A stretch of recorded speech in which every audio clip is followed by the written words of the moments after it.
Alright, so first you're just going to want to take your seat off. Oh, excellent. This rubber strap literally just snapped. Excellent. Well, you're going to take your seat off, and I've already started here, but you're going to take off these plastic shrouds to start. The shrouds off, all we're going to do is unbolt this 8mm bolt right here, and this 8mm, and then we'll be able to lift the gas tank up. You have the tank up a little bit. If you look inside, you'll see there's one connector, that's the fuel sensor, fuel level sensor, and then there's the gas connector right there. So all you're going to do with that one, it's not a high pressure connector, so you're just going to press that gray tab that's kind of on the back. Maybe you can see it, maybe you can't. It's two unconnected. There's just this one final last connector, and you pull that off and you'll be able to pull the tank free. Now we have the fun task of emptying everything from that tank into this here gas can, so we can get to all the inside components. What was easiest was if I was kind of holding it like this and holding the funnel with my other hand, pouring it this way, kind of vertically like that, spilled the least. Pouring it from any of these other angles had some spillage, as you can see. So that'd be my recommendation. Go on into the coop, little one. Baby chickens are so stupid. Follow the other ones into the coop. The one doesn't know how to follow the big ones, or its sisters. I don't get it. On to the removal of all this stuff. So first, we're going to take off this sensor right here. Just unbolt those two 8mm. Then we're going to move to this one, this upper fuel pump, which this is also where the filter is and all that good stuff. Then, after we have those two out, we'll unbolt this one, because both of these, the plates on the inside, need to be pulled out through this hole. So when we get this off, we'll pull everything out through here. Pulled out the fuel level sensor. Now this puppy is going to pull right out. As you can see, those two are studs that are on the retaining bracket that's inside the tank. So 2 bolts and 2 nuts off those studs. Now we're going to take the high pressure fuel line tool that came with your kit, this little yellow thing. Just spreads apart. It's not connected there, so you spread it apart and get it fit on here, and then you're just going to press it down onto this high pressure fitting. This is more difficult than anticipated with one hand. Let's set you right there.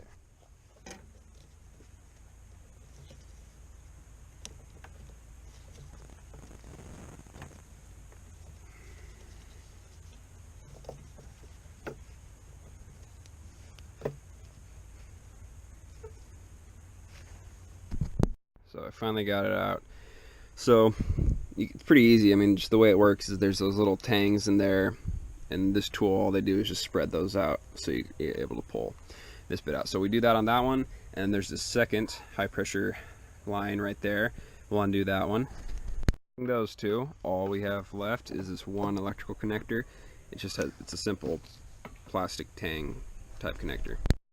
We got that upper fuel pump assembly out after doing that last little clip. Now I just use this coat hanger to fish out this inner bracket. So this one was the one sitting right in here. Now we start working on this puppy. So I'm just gonna loosen the bolts and get it to drop out like I did on the first one, and then we're gonna start getting all that junk out. Unbolting this. Now we're just gonna pull all of its little tendrils out. So something important that the guy I got this from actually told me, sorry, that was probably a horrible angle, was that when we put this back, this whole assembly in the bigger tank, we need to make sure that it's kind of shoved back towards this back fuel pump. That's just what he told me. Right, because we're going to put all these connectors onto that thing, so we want it to be kind of in the right direction. This last bracket out for that fuel pump right there, I just knocked it out of this hole, and it kind of fell naturally right over here, and then I used my coat hanger hook to just pull it up and slide it right on out. So now at this point, this gas tank should be completely empty.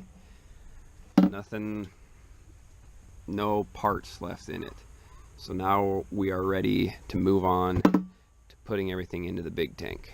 I'm going to take this forward mounting bracket, take this Allen head screw, And we're just going to put it back onto the frame where we originally had a bolt going through for the original tank.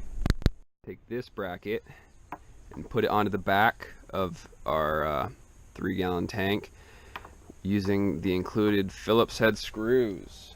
Now, why they chose Phillips head, the worst of all screws, is beyond me, but that's just what we're supposed to do. Oh, it's really uneven. We also have to install the OEM seat hook thingamajig on here. Just that big old screw that the seat hooks onto. Fuel pump in here, but first we're going to make sure that we put our backing plate in. Remember, both of them have to go through this bottom one. So just get that in there. Get that in here. And now fish it out with our expensive hook tool number 47. Probably been the hardest part.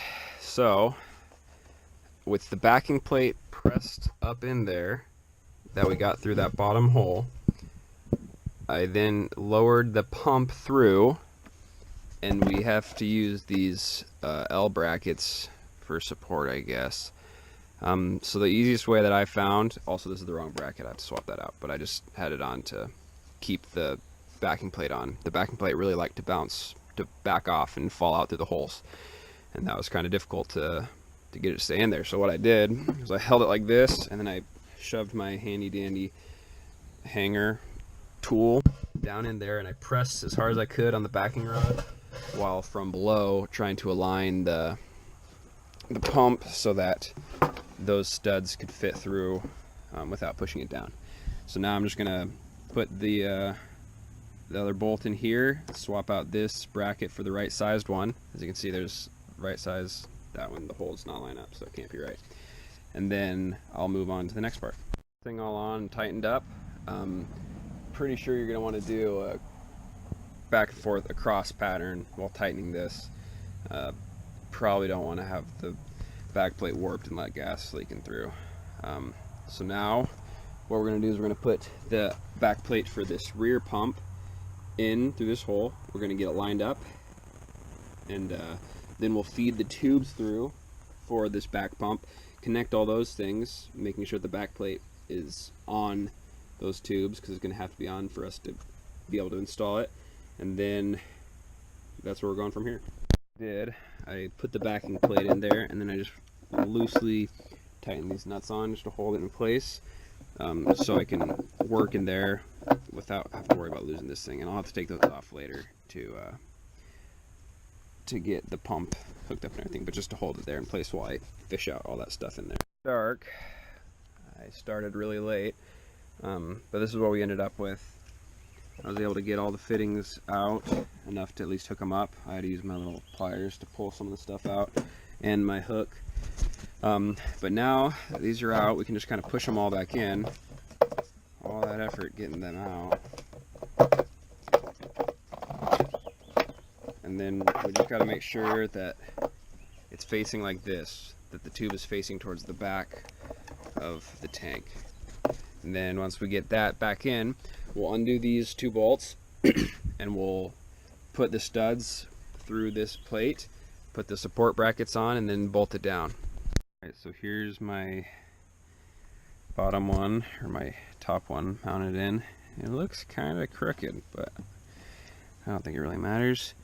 It's getting pretty dark. I'll probably finish the rest in my shop.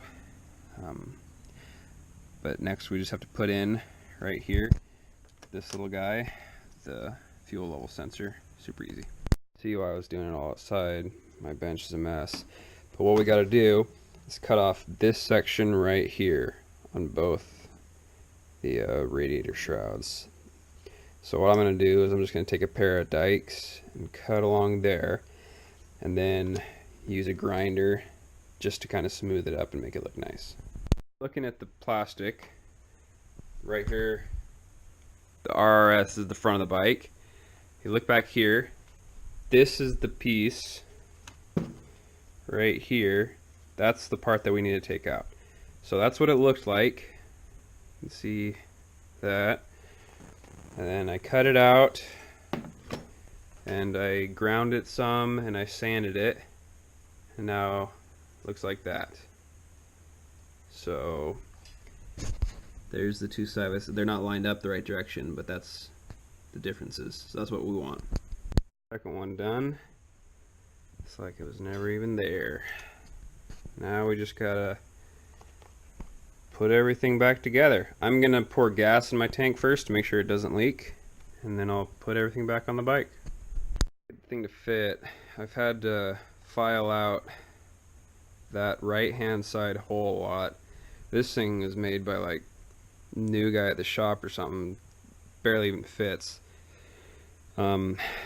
Yeah, so that's, I mean, the fit and finish of these brackets and everything for attaching the tank to the bike are really not that great. But we'll see if I can make it work. Here it is, all finished up. I gotta say, the fitment for those brackets was pretty horrible. That's pretty unacceptable to me for a $300 gas tank. But besides that, it's not leaking. All the pumps and everything fit fine. Everything was fine, but just this bracket and the one in the back and getting all the panels to fit back on is like, I don't know. They took a day off and decided just to let the new guy do it. But so yeah, that was pretty lame. But besides that, seems to be pretty nice. I will definitely appreciate the extra gallon.